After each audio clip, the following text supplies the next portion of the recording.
जी नाजरीन, आपको खुशामदीद कहते हैं। वाइब टीवी की स्पेशल अफ्तार नशरियात हैं नेमत अफ्तार, और हमेशा की तरह आज 16 रमज़ान मुबारक को यानी पिछले तमाम रोज़ों की तरह आज मैं बुलंद इकबाल और मेरे साथ मौजूद हैं जी आमिर। अस्सलाम वालेकुम। और हमेशा की तरह आप लोगों को 16वां रोज़ा भी बहुत बहुत मुबारक हो। जिस तरह से आप लोग के पहले के रोज़े गुजरे होंगे यकीनन, और उम्मीद भी ये करती हूँ कि आप लोग का आज का रोज़ा भी बिल्कुल उसी की तरह सुकून से गुजरेगा।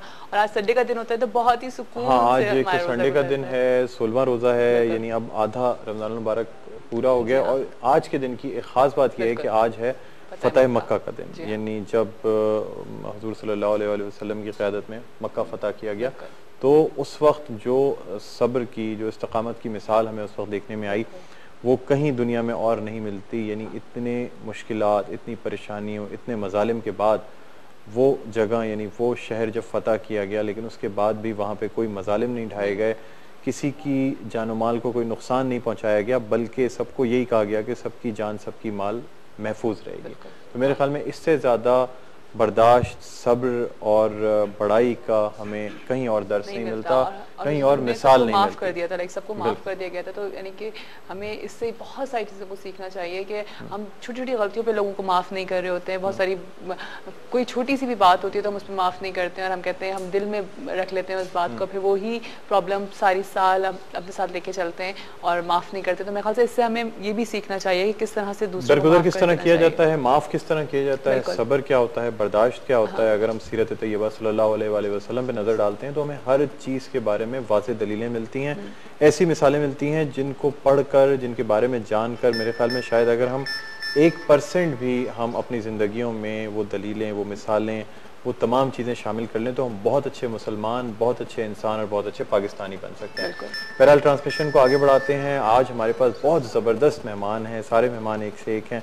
आपकी मुलाकात करवाएंगे तो आपको आज की ट्रांसमिशन में बहुत मज़ा आएगा, और आज हमारी कोशिश होगी कि ट्रांसमिशन को थोड़ा सा तवील भी करें। हमारी पहली मेहमान, जिनको आपने मुख्तलिफ ड्रामों में देखा होगा, शोबे से इनका ताल्लुक़ है, सेलिब्रिटी हैं। एक प्राइवेट चैनल पे ड्रामा आता है जिसमें लंदन का एक ख़ानदान है, उसमें से ये हैं। इसके अलावा एक और ड्रामा है पाक विला, उसमें भी आ रही हैं। और हमारे एक प्रोग्राम डांस मस्ती जुनून में आपने इनको देखा होगा। नात भी बहुत अच्छी पढ़ती हैं, बहुत अरसे से हमारे शो में पार्टिसिपेट कर रही हैं, कॉल करती हैं, हमें फीडबैक दे रही होती हैं। हमारी बहुत अच्छी थी दोस्त भी, पहचान गई होंगी बिल्कुल, लोग यकीनन पहचान गए। हमारे साथ मौजूद हैं समिया नाज। अस्सलाम वालेकुम समिया, वेलकम। आज 16 रमज़ान है, फ़तह मक्का का दिन। बिल्कुल। और आप लोग कैसे हैं? अल्लाह का करम, मैं ठीक हूँ। आप बताएं, खैरियत से हैं? आज हम अच्छे जा रहे हैं, मिस करेंगे जो डेली हमारे पास आती है, और फीडबैक यहीं पर ही आज लाइव इनसे यहीं आज डायरेक्ट हमें फीडबैक देंगी समिया। बिल्कुल। अच्छा, और इसी के साथ हमारे आज की जो सेकंड यानी दूसरे मेहमान हैं, वो भी उनको भी आप लोगों ने मुख्तलिफ टीवी चैनल्स पे भी देखा होगा, लेकिन उससे ज़्यादा एक शायर भी हैं, दरस व तदरीस से भी इनका ताल्लुक़ रहा है, डॉक्टर भी हैं, इसके अलावा मुसन्निफ़ भी हैं, पोस्टिंग भी कर चुके हैं। मतलब मैं क्या क्या सिफात इनकी गिना दूं। और उसके साथ ही साथ ये जो मेन चीज़ है, बिल्कुल ADIG यानी एडिशनल DIG ट्रैफिक भी हैं। हमारे साथ मौजूद हैं डॉक्टर कमर रिजवी साहब। अस्सलाम वालेकुम जी, क्या हाल है, खैरियत से हैं? कोई चीज़ रह तो नहीं कि मेरे ख्याल में एक दो चीज़ें अभी मिस कर गया हूँ मैं। बता दीजिए, इजाफी चीज़ें तो बता दी कुछ चीज़ें शायद अभी मिस, इतनी सारी आपकी मतलब माशाल्लाह से मुश्किल होता होगा। इतनी सारी चीजों कैसे मैनेज करते हैं, और सब एक ऑपोजिट है, बिल्कुल ऑपोजिट चीजें हैं। बिल्कुल जी, बिल्कुल। बस कोशिश ये होती है कि वक्त ज़ाया ना किया जाए, बल्कि उसे किसी मुफीद काम में इस्तेमाल करें। सही बात है, माशाल्लाह आपने सारे मुफीद कामों को ही चुना है, माशाल्लाह, शुक्रिया। और आज के जो हमारे तीसरे मेहमान हैं, सना ख्वां हैं, नात ख्वां हैं, शायर भी हैं, नातगो शायर भी हैं। इसके अलावा पाकिस्तान के अवार्ड याफ्ता ऐसे नात ख्वां हैं जिनको PTV कई अवार्ड्स मिल चुके हैं। इसके अलावा नात ख्वानी के कई मुकाबले जीत चुके हैं। मतलब किसी तारुफ के मोहताज नहीं है। इनका चेहरा, इनकी आवाज़, हर चीज़ इनकी पहचान है। यानी चाहे आप इनकी आवाज़ सुन लें, चाहे इनका चेहरा देख लें, वो जब आप देखेंगे या सुनेंगे तो आपके जहन में एक ही नाम आएगा, जो है शकील मदनी का। अस्सलाम वालेकुम शकील भाई, क्या हाल है, खैरियत से हैं? आपको खुशामदीद कहते हैं और बहुत बहुत शुक्रिया कि आज आप हमारी इस ट्रांसमिशन में तशरीफ लाएं। बहुत दिनों से आपको मुख्तलिफ चैनल्स पे बैठा हुआ देख रहा था, हाँ। और मुझे बड़ा इश्तियाक था। मैंने कहा नहीं, अब देखने शकील भाई लास्ट ईयर तो माशाल्लाह हमारे साथ पहले रमजान से थे, और जब मैं देख रही होती थी मैं कहती हमें कब टाइम देंगे, ये अभी तक हमारे शो में नहीं आए। आज आ गए। शकील भाई से बहुत पुरानी दोस्ती है मेरी। अच्छा, माशाल्लाह, बिल्कुल काफी पुरानी दोस्ती है। मेरे तकरीबन पीटीवी के आप लोग साथ ही होंगे ना? साथ के हैं, बिल्कुल। पीटीवी में मेरा रोशनी प्रोग्राम था, उसमें रमजान मुबारक की सबसे पहला जब मैं करता था, आज से तकरीबन कोई 8-9 साल हो गए। अच्छा, तो उस वक्त इनका इंटरव्यू किया था इनसे, वहाँ से प्रोग्राम करते थे। बिल्कुल नहीं, बस आपकी मेहरबानी है, लेकिन बहुत कुछ इनसे मतलब मजा आता था क्योंकि रमजान मुबारक के प्रोग्राम करते थे। प्लस जब मैं एक लाइव ट्रांसमिशन किया करता था तो उसकी इब्तिदा रोजाना इनकी हमसे या नात से होती। अच्छा, याद है ना आपको नाइट टाइम ट्रांसमिशन?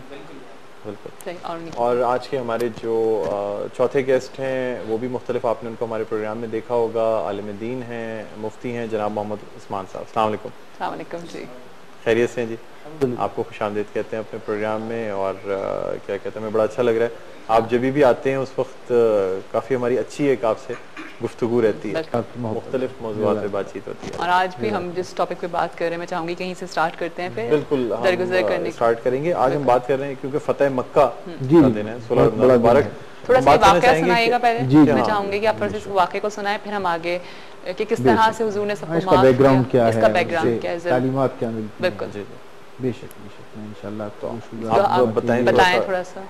दर हकीकत अल्लाह तबारक व तआला का एहसान अजीम है कि इस ट्रांसमिशन के हवाले से नाज़रीन किराम तक आपकी मालूमाती हवाले से और इस्लामिक तनाज़ुम में जो चीज़ें पहुँचाने की काविश कर रहे हैं बहुत खूब है। उसके साथ साथ मुख्तलिफ़ शोबाए ज़िंदगी के जो लोगों को आप शामिल करते रहते हैं शो में, ये इससे और ज़्यादा इसमें चार चांद लग जाते हैं। बस कोशिश यही होती है मुफ्ती साहब कि हम किसी तरह अपनी इस ट्रांसमिशन को इस तरह पेश करें कि सारे देखने वालों को पसंद भी आए और तकरीबन तमाम ही शोबाए ज़िंदगी से लोग भी इसमें शरीक हो जाएं, ताकि लोगों को बहुत सारे सवाल, क्योंकि हमारी लाइव ट्रांसमिशन, हम ये भी बताना चाहेंगे अपने नाज़रीन को कि लाइव ट्रांसमिशन है, आप लोग हमें जब चाहें आप लोग कॉल कर सकते हैं, आपके पसंद के मेहमान यहाँ पे मौजूद हैं, आप उनसे बातें कर सकते हैं, उनसे कुछ सवाल पूछ सकते हैं।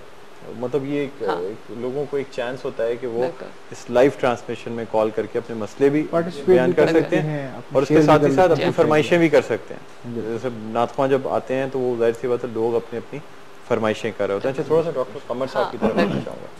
डॉक्टर साहब, रमज़ानुल मुबारक का महीना आता है, जहाँ बात सब्र की होती है ना, वहाँ सबसे ज्यादा सब्र जहाँ चाहिए होता है वो ट्रैफिक में चाहिए होता है। जी देखिए, सब्र ट्रैफिक जैम, मतलब पहला रमजान हो या आखिरी रमजान हो, जिस वक्त अफ्तारी से 3 घंटा 4 घंटा पहले से जो ट्रैफिक जैम शुरू होता है, जी उसके बाद बर्दाश्त और रवादारी और सब्र जो जितनी भी खुसूसियात हैं, ये सब सिर्फ रमजान में ही नहीं बल्कि बाकी 11 महीने भी इसकी बाकी 11 महीने की बहुत अशद जरूरत है। खास तौर पे हमारे माशरे में, हम उस खित्ते ज़मीन पे वाक़ है हमारा मुल्क जो जिसका दर्जा हरारत ज़रा बुलंद रहता है और उसकी वजह से हमारी मेंटल और फिजियोलॉजिकल चीज़ों पे भी असर पड़ता है। और तो वो हमें जो इस्लाम दर्ज देता है सब्र का और बर्दाश्त का, उसका बेहतरीन नमूना ये रमज़ान का महीना है, जिसमें तकवा की वो सारी शराइत जो कुरान मजीद में दर्ज है मुख्तलिफ आयात में,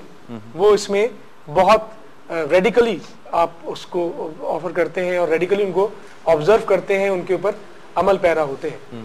तो मैं ये समझता हूँ कि रोज़ा तो आपकी बर्दाश्त में इजाफे का सबब बनना चाहिए, ना कि उसका बिल्कुल उससे मुतसादिम रवैया हमें देखने में मिलता है कि हर आदमी दुकान पे भी है तो क्यों लगाए बगैर जल्दी में है कि पहले उसको सौदा मिल जाए, रोड पर है तो वो चाह रहा है कि सबसे पहले वो घर पहुंच जाए। लेकिन डॉक्टर साहब, इसके साथ ही साथ देखें, बर्दाश्त अपनी जगह है, मैं जो आपसे कह रहा हूँ ना कि इसके साथ ही साथ कहीं ना कहीं मैनेजमेंट में भी मैनेजमेंट इस तरह फर्क आता है। बाज़ दफा सिग्नल्स बंद हो जाते हैं, बाज़ दफा ट्रैफिक कांस्टेबल कंट्रोल नहीं कर पा रहा होता। अवामिल है। देखिए, रमजान में गुज़िश्ता कई सालों से 10 साल से ऊपर हो गए, हम अपना एक खास अरेंजमेंट करते हैं। उसमें हम इस साल भी हमने यही किया है कि 2 बजे दिन जब ऑफिस छूट रहे होते हैं, जल्दी छूट जाते हैं ऑफिस, रमज़ान के महीने में 2 बजे का तकरीबन वक्त होता है, तो 2 बजे से लेके रात 8 बजे तक जब इफ्तार का वक्त ख़त्म हो चुका होता है, जब तक हमारा स्पेशल पूरे हमने 4 सेक्टर में डिवाइड किया है इस शहर को, और उन चारों जो मेन आर्टरीज हैं उन चारों सेक्टर्स की पूरी कराची की मेन आर्टरीज कवर हो रही है, उन पे सारी नफरी को हमने डिप्लॉय किया है। वो सारी नफरी 2 बजे से 8 बजे तक स्पेशली मौजूद रहती है। इवन उनको इफ्तार के वक्त पे भी अपना पॉइंट छोड़ने की इजाज़त नहीं है। हमने इंतज़ाम ये किया है गुज़िश्ता कई साल की तरह कि इफ्तार भी उनको उनके पॉइंट्स में मिलता है। अच्छा मुझे बताया, अगर कोई ऐसा चौराहा या ऐसा कोई चौक नजर आए जहाँ पे इफ्तार से पहले पुलिस वाला नहीं हो, तो हम किस जगह पे रिपोर्ट करें? देखिए अक्सर ऐसा जगह होता है कि आप ट्रैफिक जैम है, कोई पुलिस वाला नहीं है, सिग्नल भी ऑफ है, गाड़ियां आपस में मिली हुई हैं, ठीक है, और पुलिस वाले मतलब जो ट्रैफिक कांस्टेबल होते हैं वो इसलिए डर के भाग जाते हैं कि पता नहीं अब शायद नहीं, ऐसा नहीं होता, ऐसा नहीं होता, एक तो डरते नहीं है, दूसरे भागते नहीं है, तीसरी चीज है कि ये आप अच्छी पोस्ट पे बैठे हैं ना, आपको तो हर चीज ओके सर बताई जाती है। नहीं, इस तरह से नहीं होता। देखिए अगर ये इस तरह ग्रिड लॉक वगैरह की शिकायत फ्रीक्वेंट होती तो लोग हमें पहुंचाते, चैनल्स पे आता, बहुत फीडबैक। अब तो आपके हाथ में है सब कुछ, अब तो हमारे हाथ में कुछ है नहीं। तो हम लोग तो देखिए फीडबैक चैनल्स दे रहे हैं, फीडबैक जो है हमें चैनल्स दे रहे हैं। दूसरे हमारा 1915 का नंबर है, वो टोल फ्री नंबर है, उसके ऊपर जहां से भी आप चाहें कॉल कर लें, हमें फीडबैक मिल जाएगा। हमारा ईमेल एड्रेस है digptraffickarachi@yahoo.com। DIGP traffic Karachi. मुझे बताएं अच्छा, मैं शकील साहब से एक मिनट जानना चाह रही हूँ। एक और सवाल करना चाहूंगा, मुझे बताएं कि वैसे नॉर्मल ट्रैफिक कांस्टेबल्स के टाइमिंग्स क्या होते हैं? क्योंकि हमें ये रात में देखिए नॉर्मल जब शॉपिंग हो रही है रमजान की निस्बत से मैं बात करूं, उस वक्त ईदी के लिहाज से बहुत नहीं, देखिए रमजान की निस्बत से हमने स्पेशल आवर्स इनके किए हैं, डिवाइड किए हैं, और उनमें नॉर्मल आवर्स तो 2 शिफ्ट्स होती हैं, लेकिन हमने रमजान में जैसे मैंने बताया एक स्पेशल शिफ्ट है जो 2 बजे से लेकर रात 8 बजे तक है। फिर उसके साथ साथ अभी 15 रमजान के बाद से जो हमारे शॉपिंग एरियाज हैं उन पर रश बढ़ रहा है। तो शॉपिंग एरियाज के लिए अलग से हमने नफरी डिप्यूट की है, और हम जो हमारी नफरी गई हुई होती है ट्रेनिंग के ऊपर, और जो ड्राइविंग लाइसेंस ब्रांच में होती है, जो अदरवाइज रोड्स के ऊपर सर्व नहीं करते, वो भी हम बुला लेते हैं। तो 150-200 के करीब वो नफरी होती है जो हमने आइडेंटिफाई किए हुए शॉपिंग एरियाज 5 डिस्ट्रिक्ट्स में, और उन शॉपिंग एरियाज में बाकायदा हमने लिस्ट बनाई है उनकी। मैंने देखा लिफ्टर्स घूम रहे हैं वहाँ पे, उन पे हम डिप्लॉय करते हैं। हमारा डिप्लॉयमेंट मौजूद है। हमारे अगर लोग नहीं मौजूद होते, लेट आवर्स, लेट नाइट तक आपको नजर आएंगे। नहीं, मैं बिल्कुल इसको एक्नॉलेज करूंगा, क्योंकि मेरा खुद जाना हुआ था बहादुराबाद, और मैंने लेट नाइट में देखा है कि वहाँ बाकायदा माइक्रोफोन लेके एक जगह अगर कोई गाड़ी गलत पार्क कर रहा है, क्योंकि देखिए जहाँ मैं इस तरह का फीडबैक आना चाहिए, जहाँ आप नेगेटिव फीडबैक दे रहे हो वहीं मैं पॉजिटिव फीडबैक। अभी हम पॉजिटिव बातें आपको बाद में बताएंगे ना, हम आपको बताएंगे, बहुत सारी हैं, आप यकीन करें एक दुकान के सामने अगर कोई गाड़ी गलत पार्क कर रहा था तो लाउड स्पीकर पे बोलते हुए वो जा रहे थे। तो ऐसी बात नहीं, खुदा ना खास्ता कि हम लोग गाफिल हैं, हम डेली पॉन्डर अपॉन करते हैं, ओकेजन्स का ख्याल रखते हैं, किस तरह इंप्रूवमेंट आ सकती है इस पे सोचा जाता है। तो ये अच्छा, मैं एक बात यहाँ पे जरूर करूंगी कि देखिए हमारे पास जिस तरह से आप लोग लॉ बना देते हैं और हम लोगों को वो सब चीजें इजीली मिल जाती हैं, और आप लोग इतनी मेहनत कर रहे होते हैं हमारे लिए, आपके सारे ट्रैफिक सार्जेंट्स वगैरह, लेकिन हमारी आवाम का भी थोड़ा सा कसूर होता है बुलंद साहब, कि हम लोग वही वाली बात है, हम लोग नहीं रूल्स को फॉलो कर रहे हैं। ट्रैफिक का मतलब हम चाहते हैं हम दुकान के आगे खड़ा हो रहे हैं तो हमारी गाड़ी वहीं खड़ी रहे, हम उतर के शॉपिंग करके आगे उसी गाड़ी